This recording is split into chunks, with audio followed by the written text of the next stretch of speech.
The morning I discovered my son had been lying about his baby's medical bills, I was stirring honey into my chamomile tea.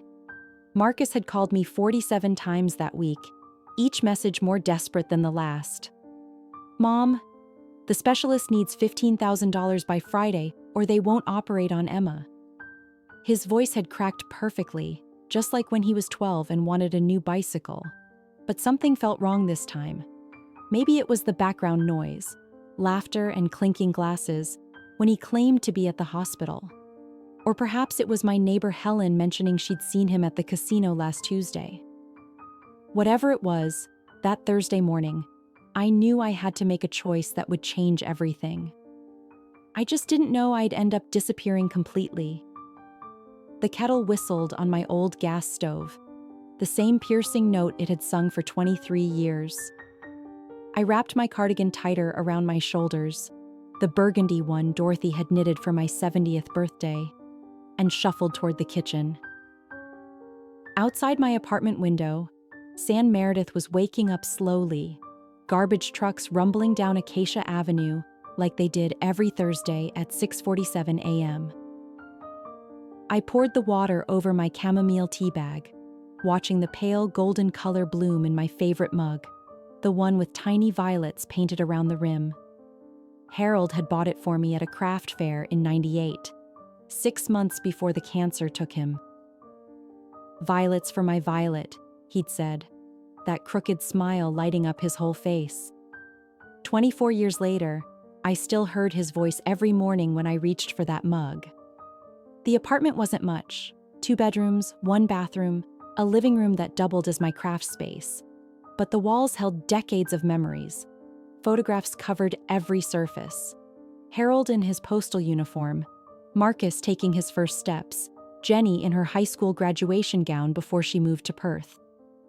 My granddaughter Emma's photo sat in a silver frame next to the window, right where the morning light would catch it.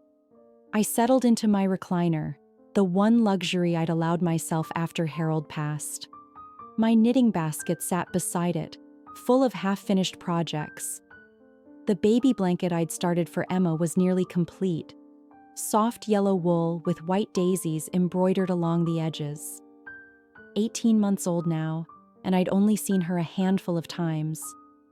Marcus always had an excuse why I couldn't visit more. My savings passbook lay on the side table where I'd left it last night after checking the balance again. $67,000. Every penny Harold and I had scraped together, plus his life insurance, and what I'd managed to save from my pension. It wasn't a fortune, but it was enough. Enough for the assisted living facility I'd picked out for when I couldn't manage alone anymore. Enough to ensure I wouldn't be a burden. The phone rang, shattering the morning quiet. I glanced at the clock. 7:15 a.m. Too early for anyone but Marcus. "Hi, sweetheart," I answered, already hearing the tension in his breathing. "Mom, thank God. I've been up all night. Emma's condition is worse. The doctors say without the surgery." His voice broke, and I heard what sounded like muffled crying. "Oh, Marcus, what are the doctors saying exactly?" "It's her heart, Mom. The valve problem I told you about. They need to operate within the week or—" He couldn't finish. I closed my eyes, feeling that familiar twist in my stomach. 3 months of these calls. 3 months of emergency after emergency. Each one more expensive than the last. "How much this time?" I asked quietly. 15,000. I know it's a lot. I know I've already asked for so much. But she's my daughter, Mom. Your granddaughter." Through my window, I watched Mrs. Chen from 4B walking her ancient poodle. Every morning, same route, same pace. There was comfort in routine, in predictability, in knowing what came next. "I'll think about it," I said, the words automatic now. "Mom, there's no time to think. The hospital needs a deposit by tomorrow, or they'll give the surgery slot to someone else." After I hung up, I sat in the spreading morning light, holding my violet mug with both hands. The tea had gone cold, but I didn't move to reheat it. I just sat there, thinking about trust, about love, and about the strange feeling that had been growing in my chest for weeks now. The sense that something in my son's voice didn't quite ring true. I opened the photo album that lived on my coffee table, the one I looked through whenever I needed to remember who I used to be.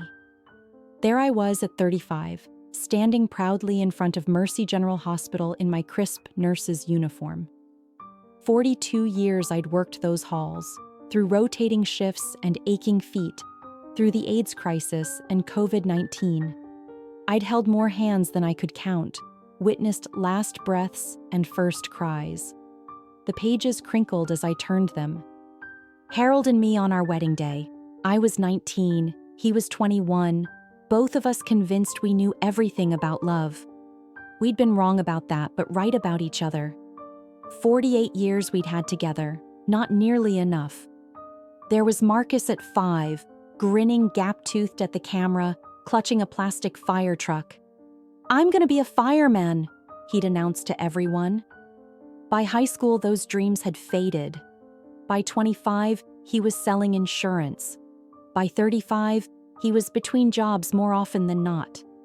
My finger traced over a photo from my retirement party. The entire cardiac unit had surprised me. Even Dr. Peterson had come down from administration.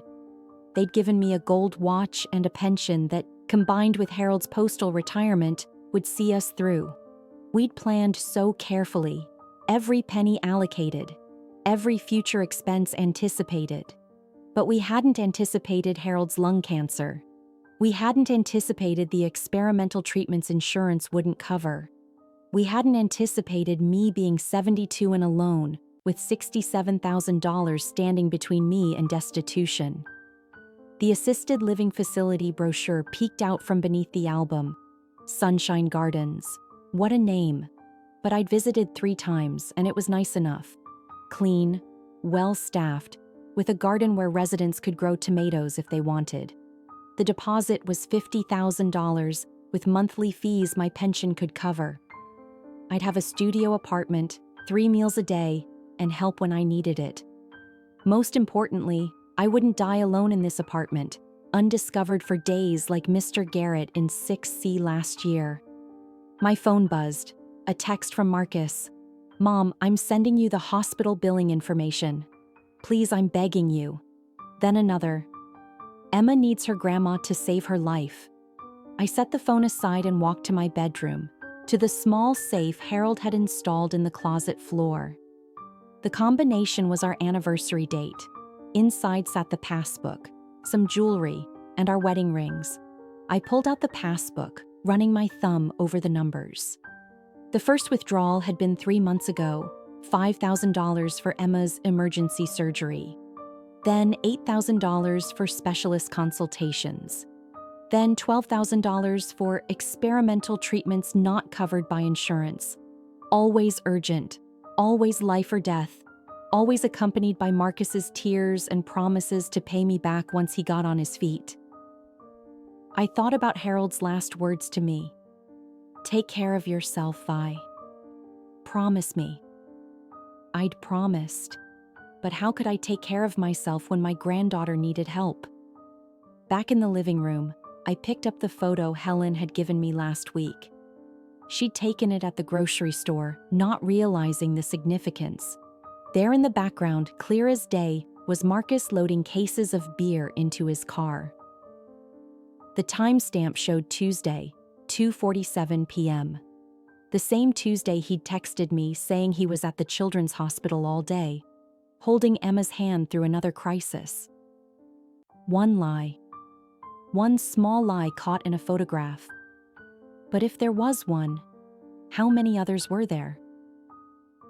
The morning sun climbed higher, casting long shadows across my small apartment. Somewhere out there, my son was waiting for my answer.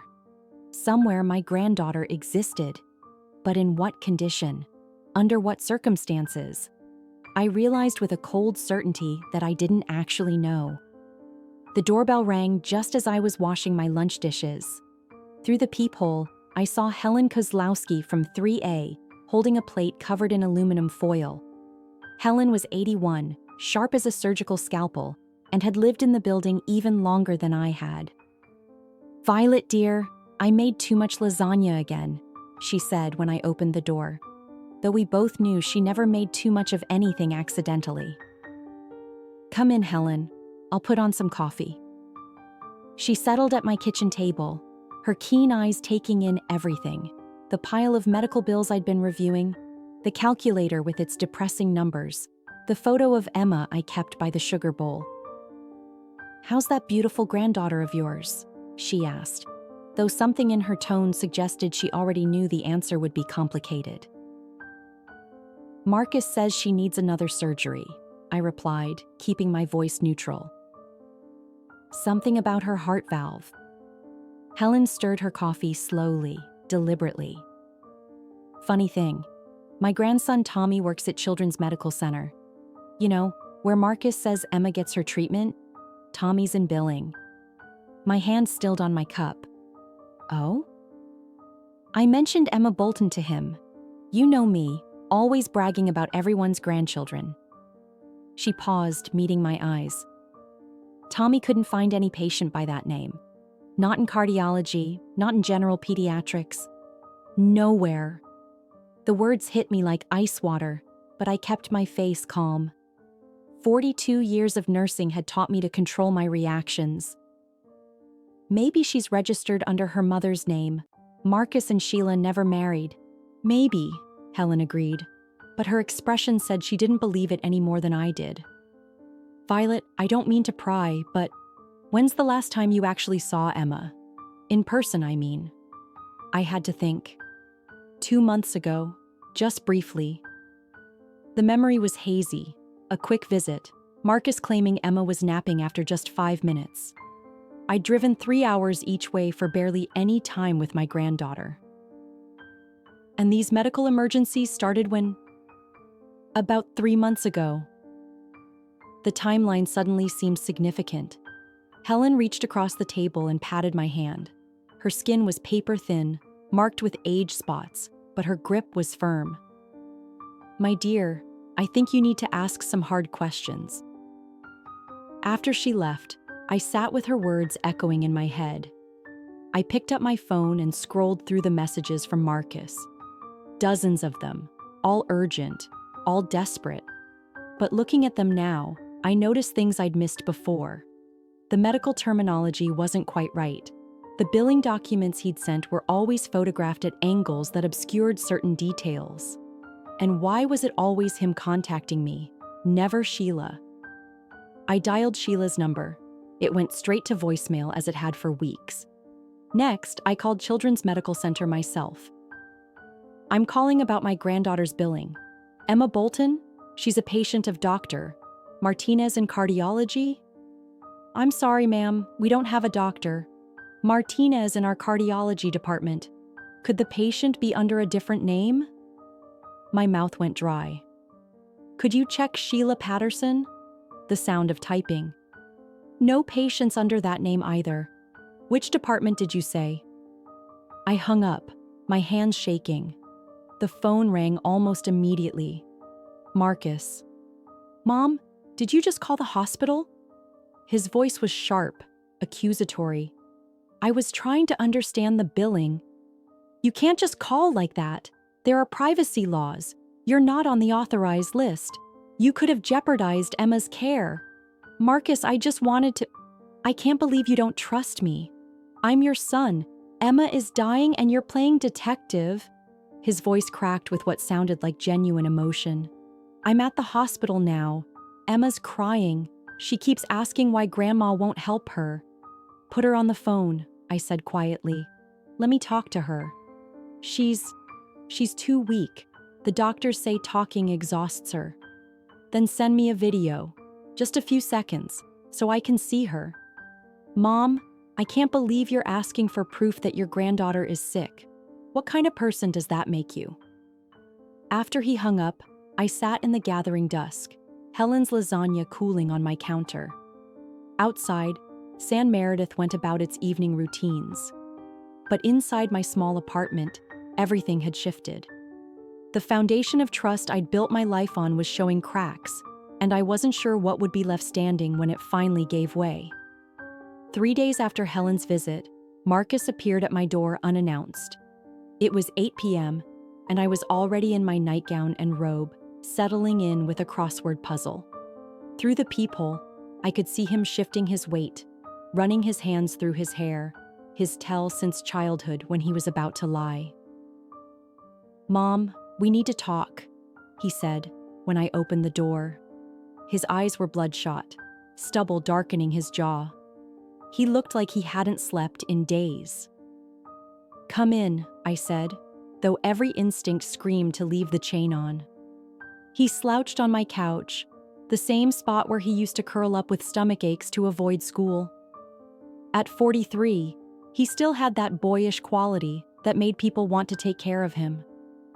Harold had always said it would be his downfall, or someone else's. "I know you called the hospital," he began without preamble. "That was really hurtful, Mom." "What was hurtful was finding out there's no doctor. Martinez in cardiology," I replied, sitting across from him in Harold's old chair. "Or that Tommy Kozlowski couldn't find Emma in the billing system." His face went through several expressions: surprise, anger, and finally, a cold calculation I'd never seen before. "Tommy Kozlowski needs to mind his own business, and so does his grandmother." "Marcus, where is Emma? Really?" He leaned forward, elbows on his knees. "She's with Sheila's parents in Nevada. Has been for 2 months." The admission hit me like a physical blow. "Then the surgeries? The medical bills?" "There were medical bills," he said defensively. "Just not Emma's." "Whose?" He was quiet for a long moment. When he looked up, the mask had finally dropped entirely. "Mine, or rather for the people I owe money to who put me in the hospital when I couldn't pay." "Gambling." The word tasted bitter. It started small, just poker games with friends, then sports betting, then... He shrugged. "I was going to win it back. I always won it back before." "How much do you owe?" 40,000, give or take. Or you see, I closed my eyes, seeing Harold's disapproving face. He'd never liked Marcus's get-rich-quick schemes, his certainty that the universe owed him something special. "So you used your daughter. You used my love for Emma to manipulate me." "I was desperate." He stood abruptly, pacing to the window. "They were going to break my legs, Mom. Or worse. What was I supposed to do? Get help. File bankruptcy. Go to the police. Anything but lie to your mother and use your baby as bait." He whirled around. "Easy for you to say from your comfortable little apartment with your comfortable little savings account. You have no idea what it's like out there. I worked for every penny of that money. Your father and I both did. It's not comfortable. It's survival." "Well, I need to survive too." His voice rose. "And if you really loved me, if you really loved Emma, you'd help without all these questions and conditions. I've already given you $25,000. And I need the rest." The boldness of it stunned me. "The rest? You want everything?" "Not want, need." He moved closer, and for the first time in my life, I felt afraid of my own son. "Mom, these aren't people who accept payment plans. Either I pay them the full amount by next week or..." He didn't finish, but his hand gesture was eloquent. "And if I give you everything, what happens to me?" "I'm 72 years old, Marcus. That money is all that stands between me and dying in poverty." His face hardened. "You could sell this place. Move in with Jenny in Australia. Get a reverse mortgage. You have options. I don't. You want me to destroy my future for your gambling debts? I want you to save your son's life." He was shouting now. "But apparently, your precious nest egg is more important than your own child." "Don't you dare!" I stood too, fury giving me strength. "Don't you dare make this about my love for you. You lied. You used your own daughter as a prop in your con game. You're not the victim here." He grabbed my shoulders, his fingers digging in. "I need that money, Mom. One way or another, I'm getting it. Let go of me." My voice was steady despite my racing heart. He did, stepping back as if burned. For a moment, his face crumpled.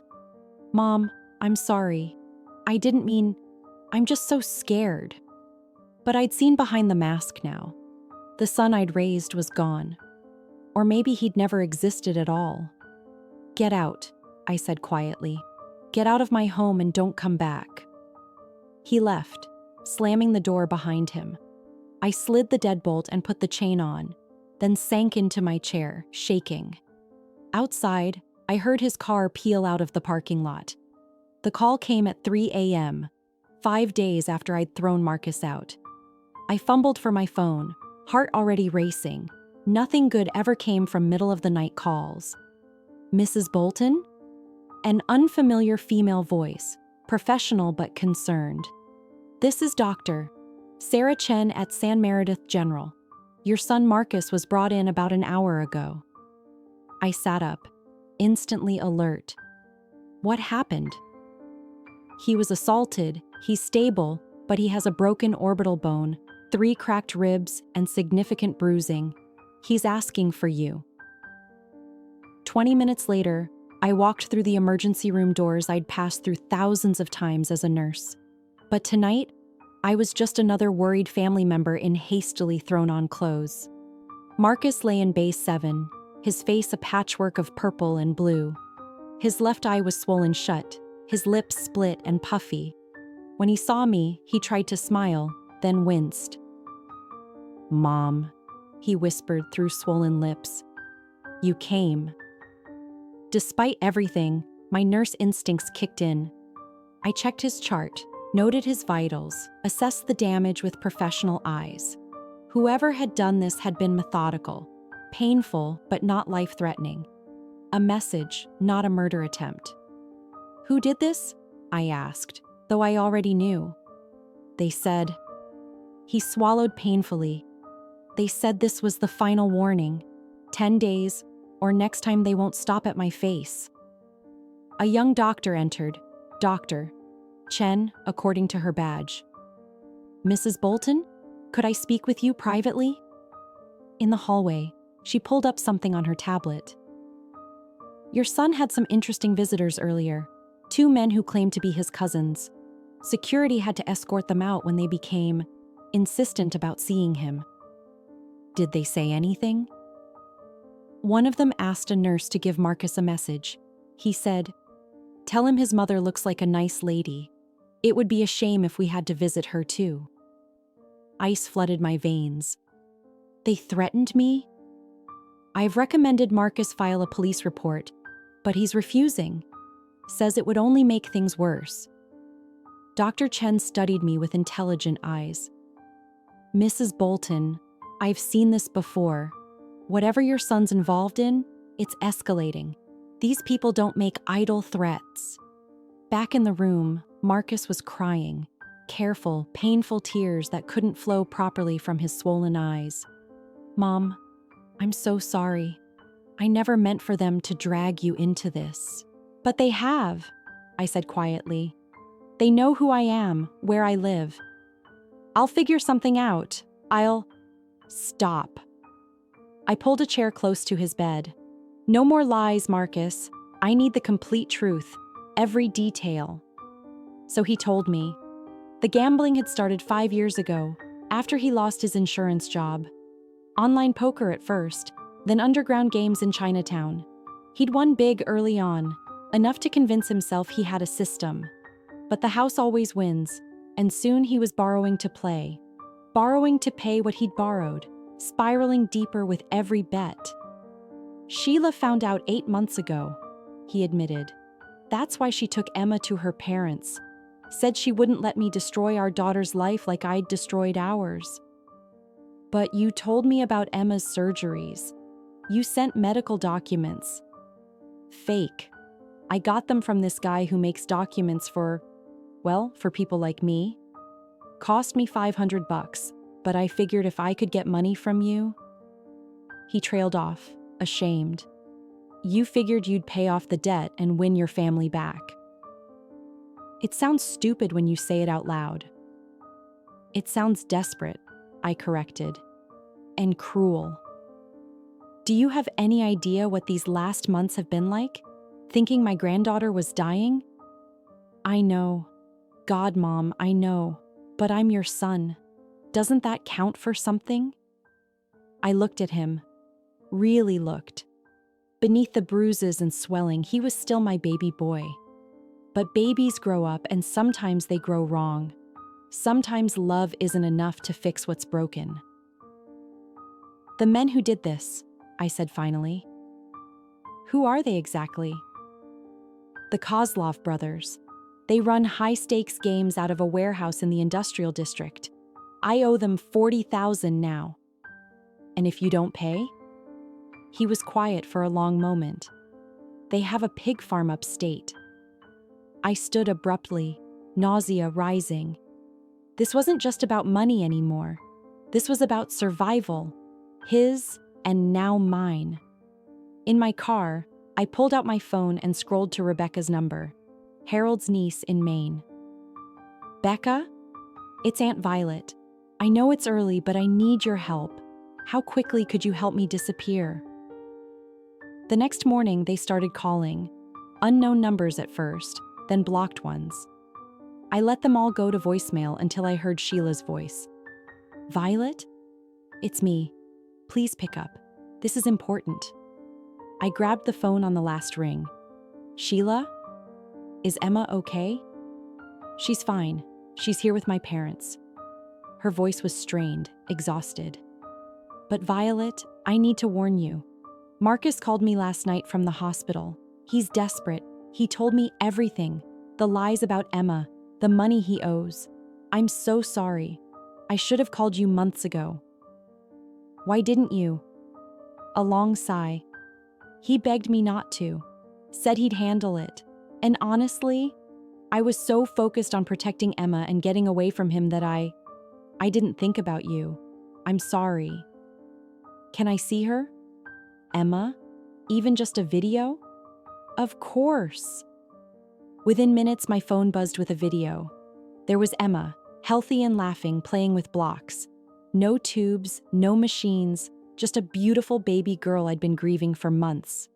I watched it 12 times, tears streaming down my face, relief and rage warring in my chest. The reprieve didn't last. An hour later, Marcus called from a different number. "Mom, please don't hang up. I'm being released this afternoon. I need somewhere to stay."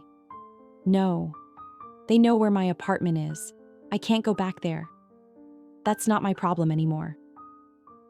"Mom, please, I'm your son. You can't just abandon me." I almost laughed. "Watch me." But he kept calling. Every hour, sometimes more. Different numbers, different approaches. Angry, then pleading, then threatening, then broken. I stopped answering, but the voicemails piled up. That evening, Helen knocked on my door. "Violet, there's a man in the parking lot. He's been there for hours, watching the building." Through my window, I could see Marcus's car. He was slumped in the driver's seat, occasionally lifting something to his mouth. A flask, probably. "Should I call the police?" Helen asked. "Number he'll leave eventually." But he didn't. At midnight, he was still there. At 3 a.m., my doorbell rang. I didn't answer. He rang again, and again. Then the pounding started. "Mom, open the door! Please, they're going to kill me!" Other doors opened. Neighbors peering out, muttering about calling the cops. Finally, Mr. Patterson from 4C, a retired Marine, went out to confront him. The next morning brought a new horror. An envelope had been slipped under my door while I slept. Inside, a photograph of me at the grocery store taken yesterday. On the back, someone had written, "Your son owes us. Family pays family debts." My hands shook as I dialed 911, but what could I say? That criminals were threatening me because of my son's gambling debts. They'd tell me to file a report, maybe increase patrols. But what good would that do against men willing to break bones over money? Marcus's calls became frantic. "Mom, did you get something under your door? They sent me the same photo. They're not bluffing." "Then pay them." "With what?" "You have the money." Had. Past tense. It wasn't true yet, but it would be soon. That afternoon I went to my bank. The teller, Melissa, had known me for years. "Mrs. Bolton, how can I help you today?" "I need to make a large withdrawal. Actually, I need to close my account." She tried to talk me out of it. Bank policy for large withdrawals, especially for elderly customers. But I'd brought every piece of documentation, answered every security question. Finally, she processed the transaction. That's quite a lot to be carrying around, Mrs. Bolton. Are you sure you don't want to transfer it electronically?" "I'm sure." The check felt surreal in my purse. My entire future reduced to a slip of paper. When I got home, Marcus's car was back in the lot. But this time, he wasn't alone. 2 men sat in a black SUV nearby, watching. I made it to my apartment, triple-locked the door, and called Rebecca. "Change of plans," I said. "I need to leave tonight." I spent the next 3 hours packing only essentials. Photo albums, Harold's watch, some clothes, my medications. Everything else, furniture, dishes, 40 years of accumulated life, would stay behind. At 10 p.m., Helen knocked again. "Violet, those men in the SUV asked me about you. Wanted to know if you lived alone, what your routines were." I told them nothing, but "Thank you, Helen. Listen, I'm going to visit my niece for a while. If anyone asks, you don't know when I'll be back." She studied my face, taking in the suitcase visible behind me. "You're not coming back, are you?" "I don't know." She hugged me then, fierce and protective. "You do what you need to do, dear. Sometimes running isn't cowardice, it's wisdom." At 2 a.m., I slipped out the back entrance with 2 suitcases and a heart full of terror. The SUV was still in the front lot, but I'd parked on the side street earlier. As I drove away from San Meredith, away from the life I'd built, I didn't look back. I couldn't. I drove through the night, stopping only for gas and coffee, always checking my mirrors for the black SUV. By dawn, I'd crossed 3 state lines and my hands had finally stopped shaking. When my phone rang for the 100th time, Marcus again, I powered it off completely and threw it in a rest stop trash can. That life was behind me now. Rebecca lived in Gull's Rest, Maine, a coastal town that looked like a postcard come to life. Her house sat on a bluff overlooking the Atlantic, weathered shingles and blue shutters that had watched over storms for a century. When I pulled into her driveway at 9 a.m., she was already on the porch, coffee mug in hand. "Aunt Vi," she said, wrapping me in a hug that smelled like sea salt and safety.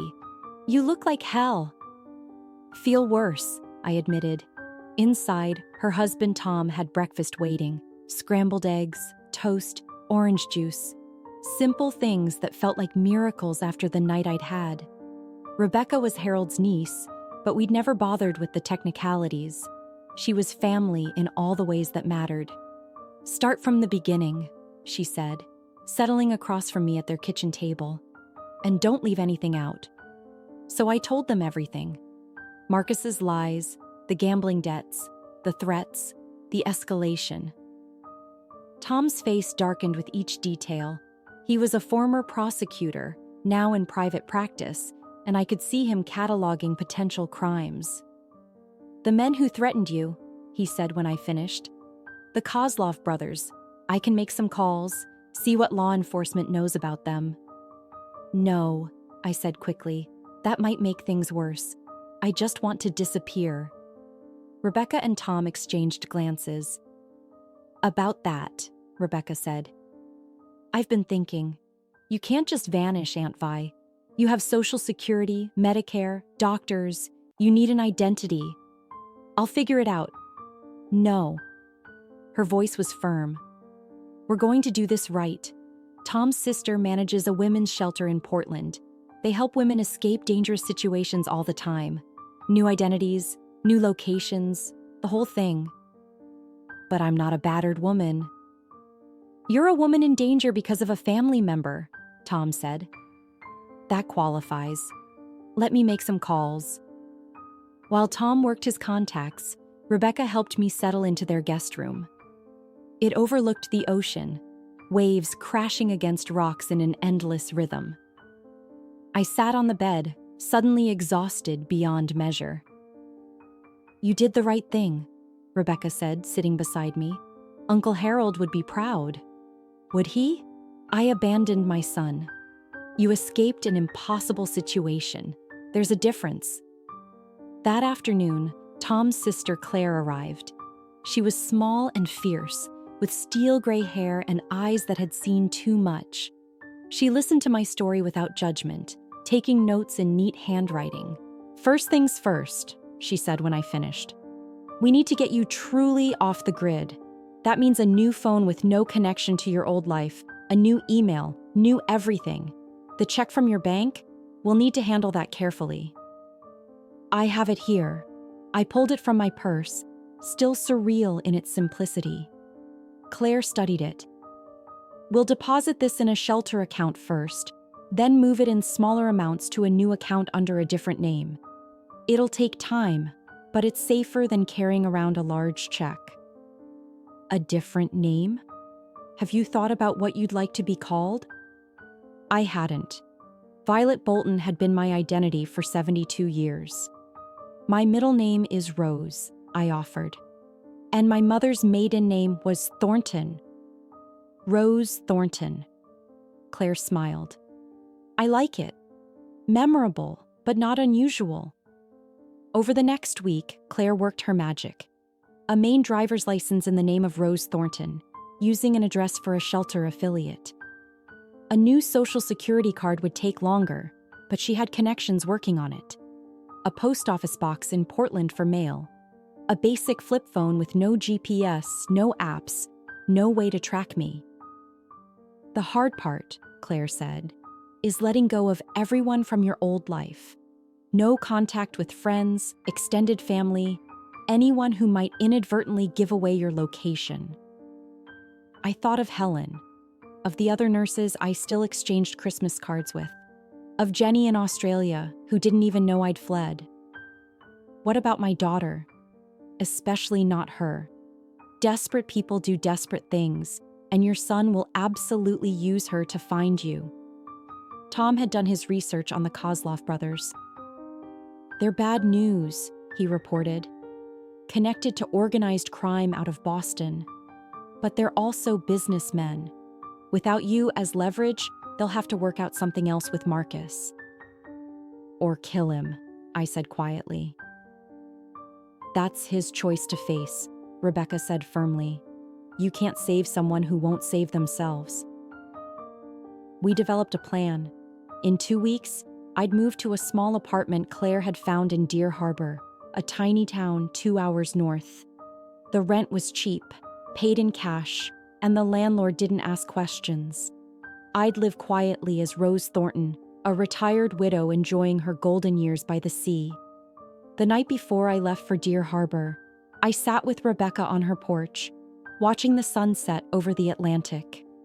For a moment, I could pretend this was just a normal visit. Do you think he's okay? I asked. Marcus? Rebecca took my hand. I don't know. But Aunt Vi, that's not your responsibility anymore. You gave him 43 years of chances. At some point, people have to save themselves. A week later, I was Rose Thornton, living in a studio apartment above a used bookstore in Deer Harbor. My new life was small but safe. The money, parceled out carefully, would last years if I was frugal. And I was free from the fear that had consumed my last months in San Meredith. 3 months into my new life as Rose Thornton, I made a mistake. A small one, born of loneliness and old habits, but a mistake nonetheless. I was at the Deer Harbor Library, using their computer to read news from San Meredith. I'd been careful. No personal emails, no social media, nothing that could trace back to me. Just the digital version of my old hometown newspaper, a small comfort in my isolation. The headline stopped my heart. Local man found dead in apparent suicide. The photo was old, from better days, but unmistakably Marcus, my son, my boy. I read the article 3 times, each word cutting deeper than the last. Found in his apartment, overdose of prescription medications, left a note apologizing to his family, no mention of gambling debts or violent creditors. Just another statistic in the opioid crisis. I barely made it to the bathroom before I vomited, grief and guilt warring in my stomach.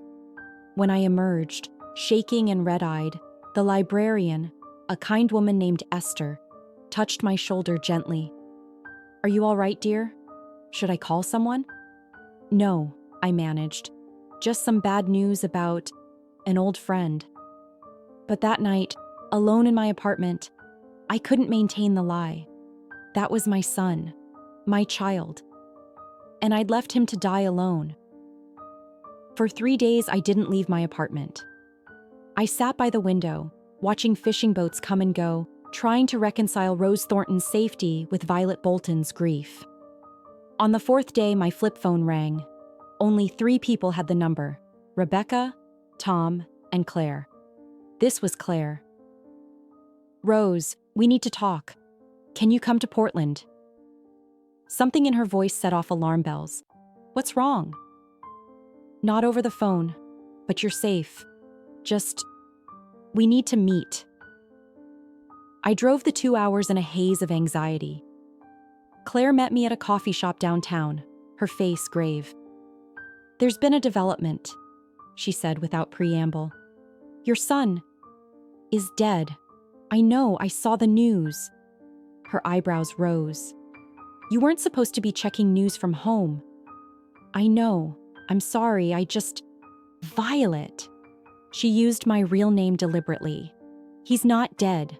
The world tilted. "What?" "The obituary, the news story, it's all fake. Part of an elaborate scheme to draw you out." She pulled out her phone, showed me screenshots. "My contact in the San Meredith PD says there was no body, no suicide, just a very convincing paper trail." I stared at the screen, trying to process. Marcus faked his own death? More likely the Kozlov brothers did it for him. Think about it. What would bring a hiding mother out of safety? The death of her child. They're trying to smoke you out. Rage replaced grief so fast it left me dizzy. The manipulation, the cruelty of it. Using a mother's love as a weapon, even in this. "There's more," Claire continued. "Someone's been asking questions in San Meredith. About you, about where you might have gone.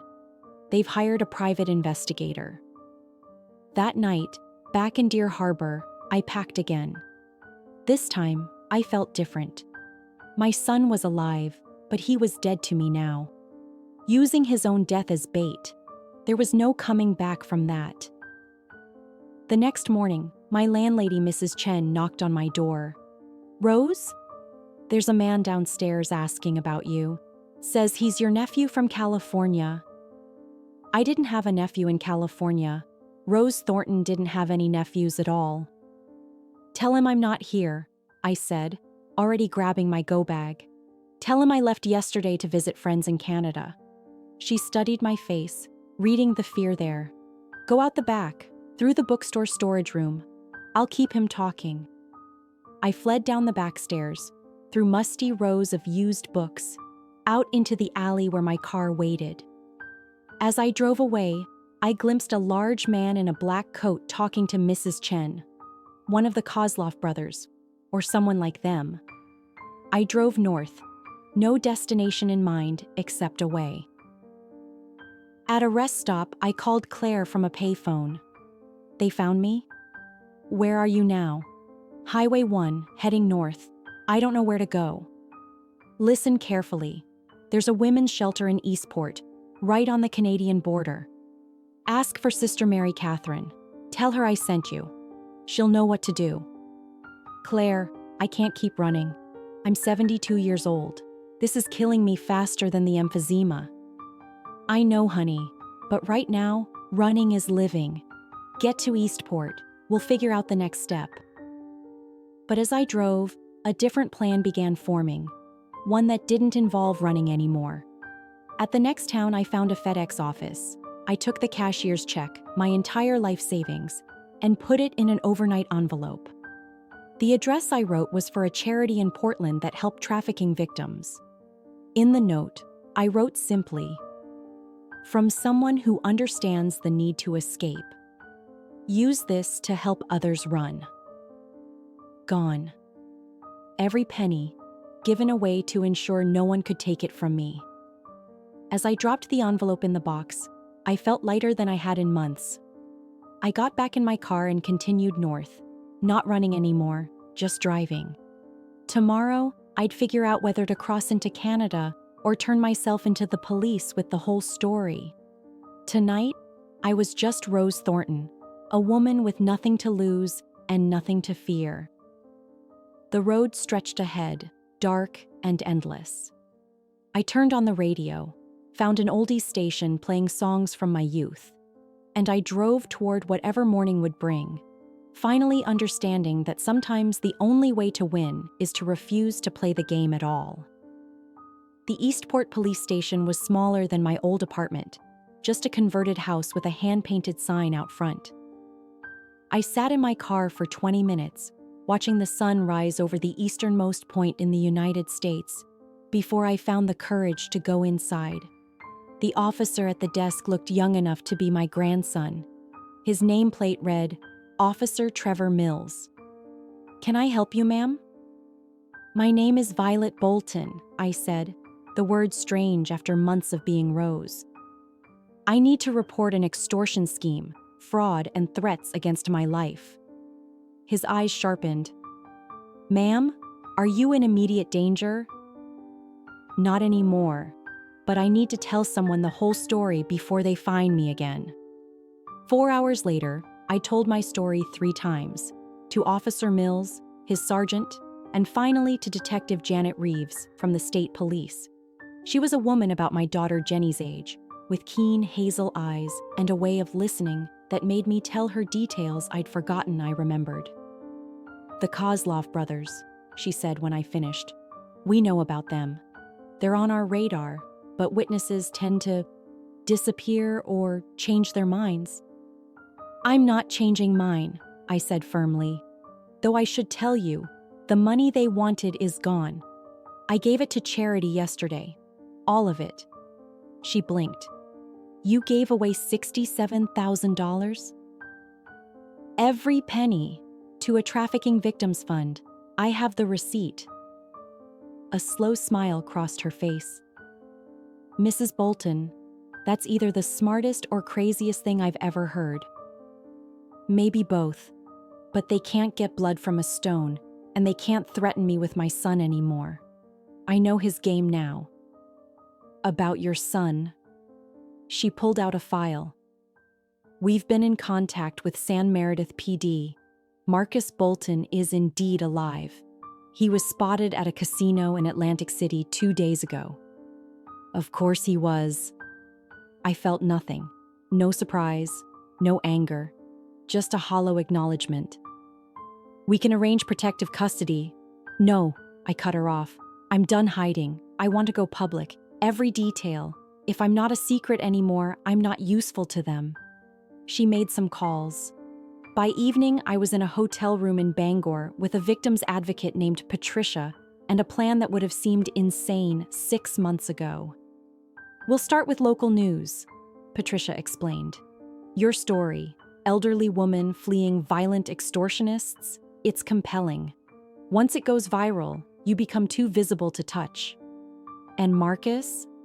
That's up to the San Meredith authorities. But fraud, extortion, conspiracy, he's looking at serious charges if you're willing to testify." Was I? My own son? Yes, because that boy was gone, replaced by a man who'd use his infant daughter and fake his own death. The interview with Channel 7 News aired 3 days later. I sat in a modest blazer Rebecca had bought me, looking directly at the camera as I told my story. The reporter walked me through each betrayal, each lie, each threat. "Why come forward now?" she asked near the end. "Because I realized hiding gave them power. Every day I spent running was a day they won. I'm too old and too tired to give them any more of my days." The story exploded. "Grandmother gives away life savings rather than pay son's gambling debts," hit every news outlet. My phone, a new one, provided by victim services, rang constantly. Reporters, talk shows, distant relatives I hadn't heard from in decades. But the call that mattered came from Detective Reeves 2 weeks later. "Violet? We've arrested the Kozlov brothers. Once your story went national, 3 other victims came forward. Your courage gave them courage." "And Marcus?" A pause. "He's been charged with extortion and fraud. He's not taking it well. Claims you've ruined his life." I almost laughed. "I ruined his life?" "I know, but I thought you should be prepared. He'll likely try to contact you, probably through the media." But I was ready for that too. Patricia had connected me with a lawyer who specialized in elder abuse cases. We filed civil suits against Marcus and the Kozlov brothers, seeking damages I'd never collect but making a point that mattered. A month after the story broke, I was back in Maine, living openly in a small apartment in Portland. The charity I donated to offered me a part-time job doing intake paperwork, light work despite my breathing problems. They couldn't pay much, but with Social Security and the work, I could survive. One morning, a package arrived with no return address. Inside was my violet mug, the one Harold had bought at the craft fair. A note in Helen's handwriting said simply, "Thought you might want this. Your apartment was cleaned out, but I saved what mattered. Stay strong. H." I made tea in that mug and sat by my window, watching Portland wake up. My life was smaller now. No savings, no family nearby, no cushion against the future. But I was free. My phone rang. Jenny calling from Australia, as she did every week now since seeing the news. "Mom, how are you today?" "I'm good, sweetheart. Really good. Any word on Marcus?" "He took a plea deal. 2 years probation, mandatory gambling addiction treatment. The Kozlovs got 5 to 10. We talked for an hour, normal mother-daughter things that felt like miracles after the year I'd had. After we hung up, I opened my laptop and started writing. Not my story, that had been told, but resources for other elderly people facing financial abuse from family members. Warning signs to watch for, steps to take, how to get help before it was too late. The blog, When Love Becomes Manipulation, gained thousands of followers in its first month. Messages poured in from people who saw their own stories in mine. I answered every message I could, connected people with resources, sometimes just listened. It wasn't the retirement I'd planned, but it was meaningful. It mattered. The courtroom in San Meredith felt smaller than I remembered from my single stint at jury duty 40 years ago. I sat in the witness box, my hands folded over the cane I now needed for longer walks, facing the man who used to be my son. Marcus looked different. Thinner, older, wearing an ill-fitting suit probably provided by his public defender. He wouldn't meet my eyes, staring instead at his clasped hands while I testified about the lies, the threats, the months of manipulation. "Mrs. Bolton," his lawyer said during cross-examination, "isn't it true that you voluntarily gave your son money?" "Physical force isn't the only kind of force," I replied steadily. "When someone uses your love for your granddaughter as a weapon, when they send men to photograph you with threats written on the back, that's force. But you gave him the money willingly." "I gave him money to save my granddaughter's life," a granddaughter who wasn't sick. If I sell you a car that doesn't exist, that's fraud, isn't it? When it was over, when Marcus was found guilty on all counts, I felt no satisfaction. Just a bone-deep weariness and the knowledge that this was necessary but not healing. Outside the courthouse, reporters waited with their cameras and questions. I'd gotten better at this part, learned to give them sound bites without revealing too much of my heart. "How do you feel about the verdict, Mrs. Bolton?" "I feel like justice was served, but justice and healing aren't the same thing." "Will you ever forgive your son?" "I don't know. Ask me in 10 years. But I wouldn't have 10 years. The stress of the past year, the running, the fear, it had accelerated my emphysema faster than any doctor had predicted. Dr. Patterson, my new physician in Portland, was kind but honest. "Your lung function is declining rapidly, Violet. We need to discuss next steps." Next steps. Portable oxygen, which I'd resisted but now couldn't avoid. Medications that cost more than my meager income could cover. Applications for assistance programs that required swallowing what little pride I had left. "How long?" I asked, because I'd been a nurse too long to dance around the question. "With treatment?" 2 years, maybe 3. Without ... She didn't need to finish. I thought about those numbers on the drive home. 2 years, maybe 3. Not long, but perhaps long enough. That evening I received an unexpected call. Sheila, Marcus's ex, the woman who'd had the sense to run when I hadn't. "Violet, I'm in Portland with Emma. Could we meet?" We met at a coffee shop near the Old Port. Emma, now almost 2, toddled between tables while Sheila and I navigated years of unspoken hurt. "I'm sorry," she said without preamble. "I should have warned you when Marcus started gambling. I should have told you when I left. I was so focused on protecting Emma that I didn't think about protecting you." "You did what you had to do," I said, watching Emma investigate a stuffed whale in the toy corner. "We all did." "I want Emma to know you, her real grandmother, not the version Marcus created. If you want that too." I watched my granddaughter, healthy, happy, oblivious to the pain her existence had been used to cause. "I'd like that, but I need you to know I'm sick. I don't know how much time I have." "Then we'll make the most of what we have," Sheila said simply. We started with weekly visits. Emma would spend afternoons in my small apartment, playing with blocks while I told her stories about her grandfather Harold, about a life before everything went wrong. The blog continued to grow. I hired a young woman named Grace to help manage it when typing became too difficult.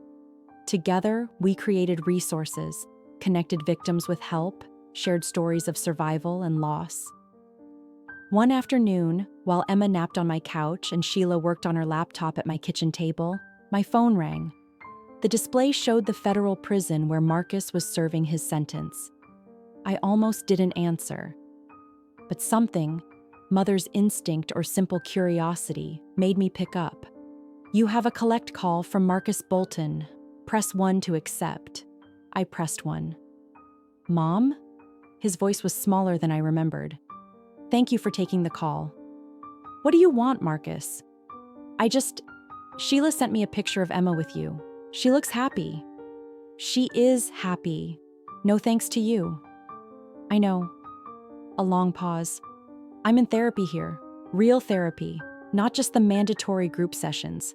I'm trying to understand how I became what I became. And I don't have answers yet. I'm sorry. I know that's not enough. I know it changes nothing. But I'm sorry." I listened to his breathing, this stranger who used to be my son. "Sorry is a start," I said finally. "But it's just a start." After I hung up, I sat watching Emma sleep. She had Marcus's nose, his hair color, but hopefully none of his demons. That night, I updated my will. What little I had would go to 3 places: Jenny in Australia, the charity that had helped me disappear, and a trust for Emma's education. But I also left letters. One for Jenny, explaining my choices. One for Emma, to read when she was older. And one for Marcus, to be delivered after my death. 6 months later, my world had shrunk to the confines of my apartment and the oxygen tank that followed me like a reluctant pet. But within those confines, life continued. Emma visited weekly, learning to be gentle with Gamma's breathing machine. Grace came daily to help with the blog.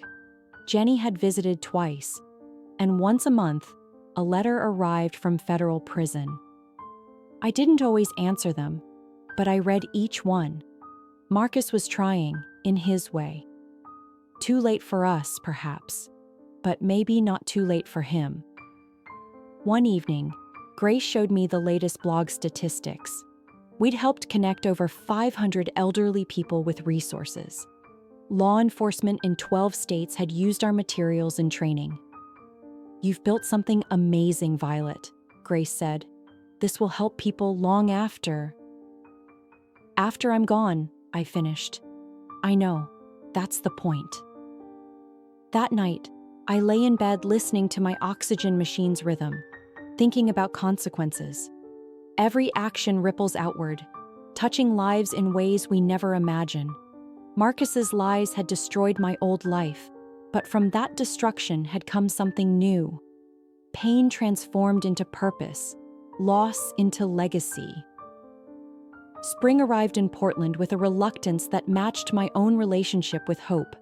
From my apartment window, I watched the city shake off winter's grip while I struggled with the simple act of making tea. The oxygen tank hissed its constant reminder as I shuffled between the kitchenette and my recliner. Grace arrived at 9 a.m. sharp, as she had every weekday for the past 8 months. She'd grown from an assistant into something more, part caregiver, part business partner, part daughter of choice. "Morning, Violet," she said, letting herself in with the key I'd given her. "Emma's artwork arrived for you." She held up a canvas of wild colors and tiny handprints. Sheila had started an art project with Emma, creating monthly paintings for my walls. My small apartment now looked like a gallery of toddler abstracts, each one dated and treasured. "Put it next to last month's," I said, gesturing to the wall beside my chair. "I like watching her hands grow." Grace smiled, hanging the painting. Speaking of growth, the blog hit a milestone. 1 million views. And remember that woman from Texas? She got her pension back, plus damages. Said your guide saved her life. One life. Then another. Then hundreds. It wasn't the legacy I'd imagined leaving. Sunday dinners and birthday cards. Instead, it was PDFs and resource lists, phone trees and legal precedents. "There's something else," Grace said, settling into her chair. "A publisher reached out. They want to turn the blog into a book. When Love Becomes Manipulation, a survivor's guide.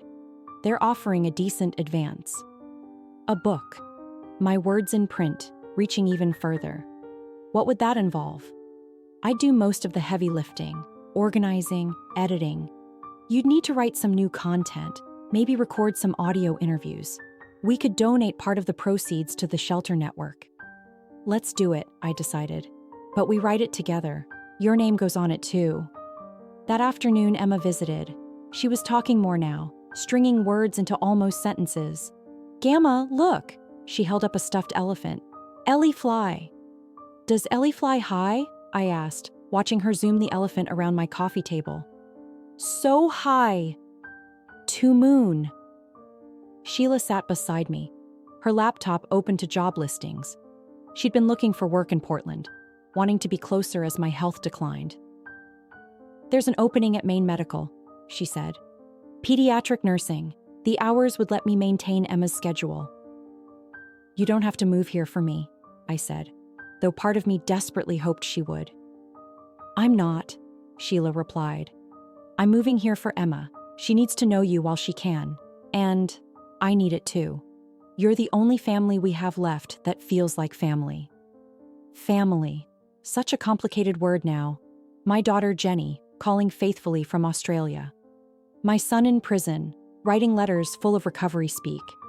My granddaughter, building block towers at my feet. And chosen family. Grace, Sheila, even Helen, who still sent cards. That evening, after everyone left, I sat down to write. Not for the blog, but for the book. Chapter 1. The day love became a weapon. The words came slowly, each sentence an effort. But they came. I used to believe that family meant obligation without question, that a mother's love had no limits, that sacrifice was always noble. I was wrong. Love without boundaries isn't love. It's enabling. Sacrifice without wisdom isn't noble. It's self-destruction. And family? Family is earned through actions, not assumed through blood. By summer, the book was taking shape. Grace and I worked in bursts between my medical appointments and Emma's visits. The publisher had connected us with other survivors willing to share their stories. The manuscript grew from personal memoir to comprehensive guide. Jenny managed to visit for 2 weeks in July. We spent the time simply watching Emma play, looking through old photos, talking about everything except how labored my breathing had become. I wish I could stay longer, she said the night before her flight. I know, sweetheart, but you have your life there. That's as it should be. I hate that he did this to you, she said suddenly. Marcus, that his choices led to this. His choices led to many things, I corrected gently. Some terrible, but look at what else came from it. The blog, the book, all the people we've helped. Sometimes good grows from bad soil. The next month brought another surprise. Tom and Rebecca drove down with legal documents and determined expressions. We're setting up a foundation, Tom announced. The Violet Bolton Foundation for Elder Protection. The book advance will seed it, and we've already got commitments from 3 major donors. Tom, I can't ask you to. You're not asking. We're telling. Rebecca's voice brooked no argument. This is happening, Aunt Vi. Your work won't end just because. She couldn't finish, but we all knew what she meant. A foundation. My name attached to something that would last. I signed the papers with shaking hands. September arrived with Emma starting preschool and me starting hospice care. Not the dramatic kind yet, just nurses visiting more frequently, morphine prescribed for the bad days. Grace had essentially moved in, taking the second bedroom. She managed the blog, coordinated with the publisher, fielded the endless emails. And on quiet days, she sat with me, reading aloud when I couldn't focus on words myself. One afternoon, she stopped mid-sentence. Violet? There's something I never told you. The reason I connected so strongly with your story. My grandmother went through something similar, with my uncle. She died in a state nursing home, broken. Oh, Grace. I couldn't save her, but working with you, helping other people avoid that fate, it's like I'm finally doing what I couldn't do then. I reached for her hand. You are saving her. Every person we help, you're saving her over and over again. The book launched in October with a virtual event I attended from my bed.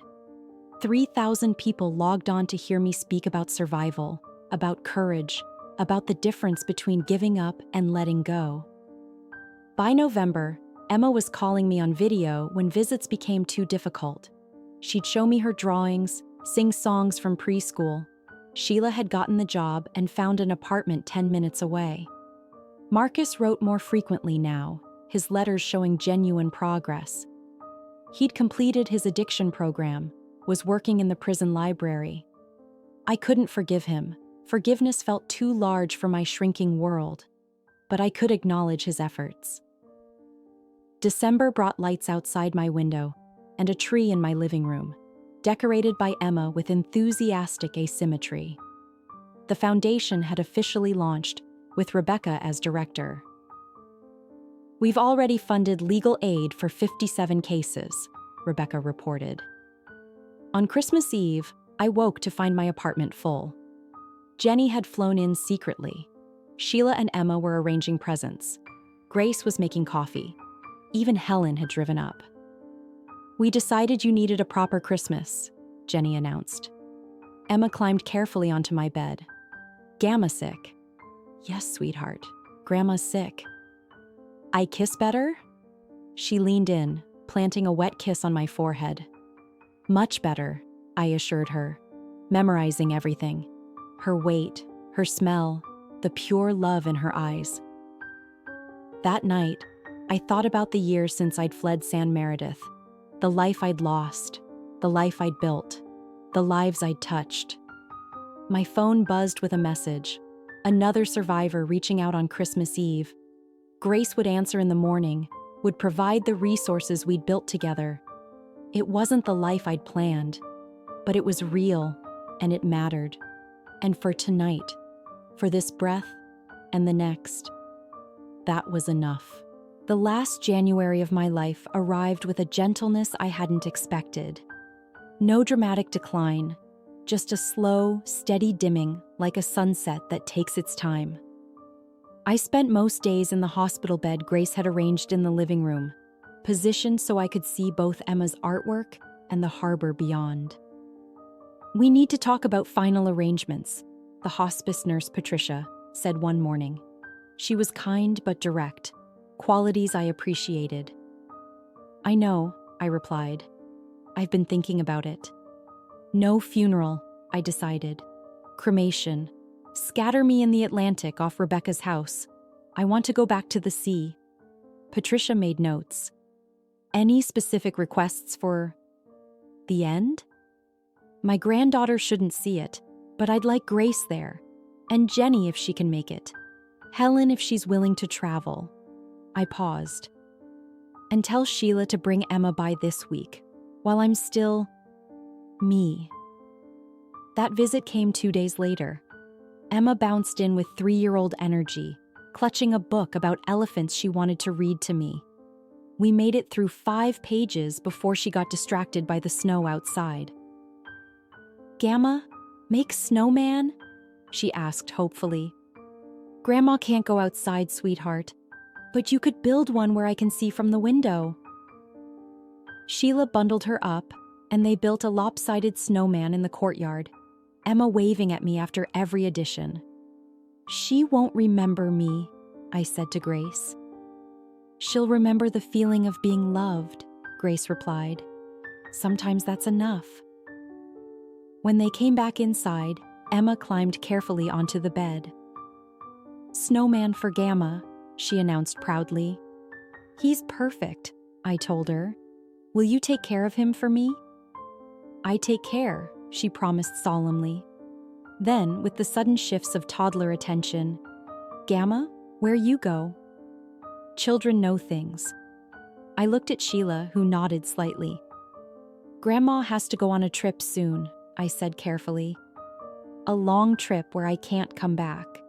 But I'll always love you, even when I'm gone." "Like Daddy?" She knew Marcus was somewhere she couldn't visit. "Similar," I agreed, "but different too." The next weeks blurred together. Jenny arrived, taking leave to spend my final days together.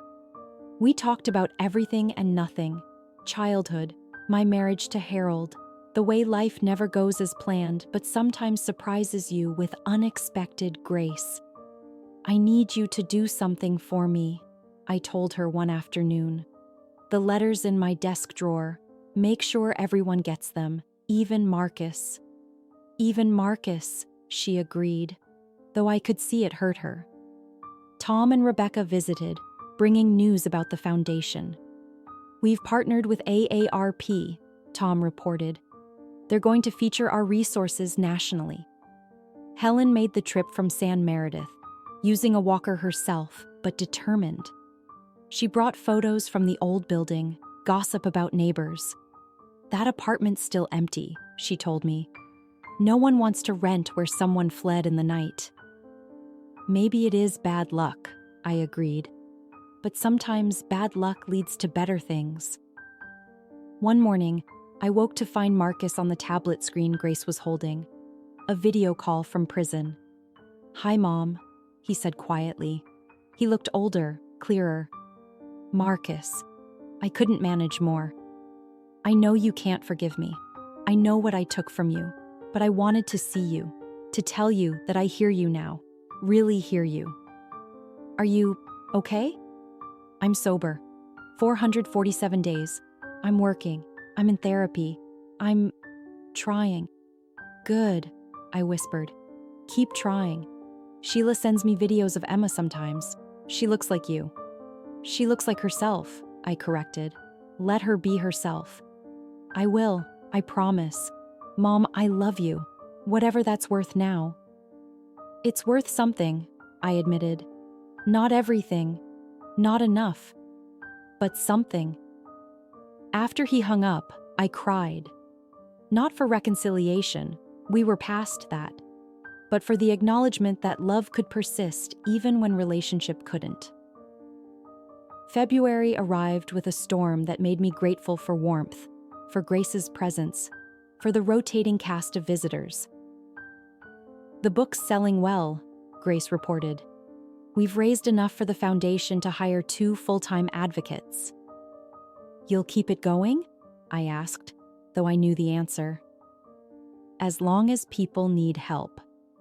Detective Reeves visited, bringing news that the Kozlov brothers had been convicted on additional charges. "Your testimony started a domino effect. 12 more victims came forward." One night, unable to sleep, I asked Grace to help me record one final blog post. "To everyone reading this who sees their story in mine, you are not alone. Your pain is real, your fear is valid, but so is your strength. I gave away everything rather than let it be taken. I chose poverty over victimization. These weren't easy choices, but they were mine to make. Whatever you're facing, remember, you have choices too. Be brave. Be careful. Be willing to lose everything except yourself. Sometimes the only way to win is to change the game entirely. With love and hope, Violet Bolton." Grace posted it the next morning. Within hours, thousands of responses flooded in. My last coherent day was a Thursday. Jenny sat on one side of the bed, Grace on the other. Helen dozed in the chair. Outside, Emma's snowman stood guard. "Tell me about the water in Australia," I asked Jenny. She described the Pacific outside her window. We talked about water and light and horizons. That evening, Sheila brought Emma by. She'd painted a picture, wild purples and greens. "For Gamma's trip," she announced. "It's perfect," I whispered. "I'll take it with me." She kissed my forehead, gentle as a butterfly. "Bye-bye, Gamma. Good trip." After they left, I drifted. Voices came and went. Someone was reading poetry. I thought about Harold waiting somewhere, about the empty house on Pine Street, about Marcus learning to live with himself, about all the people who'd written to say my story had changed theirs. "Violet?" Grace's voice. "It's okay to go. We've got it from here." And I believed her. The work would continue. The foundation would grow. Emma would remember love, if not details. Even Marcus might find his way. I'd lost everything and found new things. Been broken and built different. Not a bad ending, all things considered. The tide was turning. Time to sail. Violet Bolton died peacefully on February 17th, surrounded by love. Her foundation has helped over 10,000 elderly victims of financial abuse. Her book remains a bestseller. Her granddaughter Emma keeps fresh flowers by a photograph of a woman she calls Gamma who went on a trip. Sometimes that's all the resolution we get. Sometimes it's enough.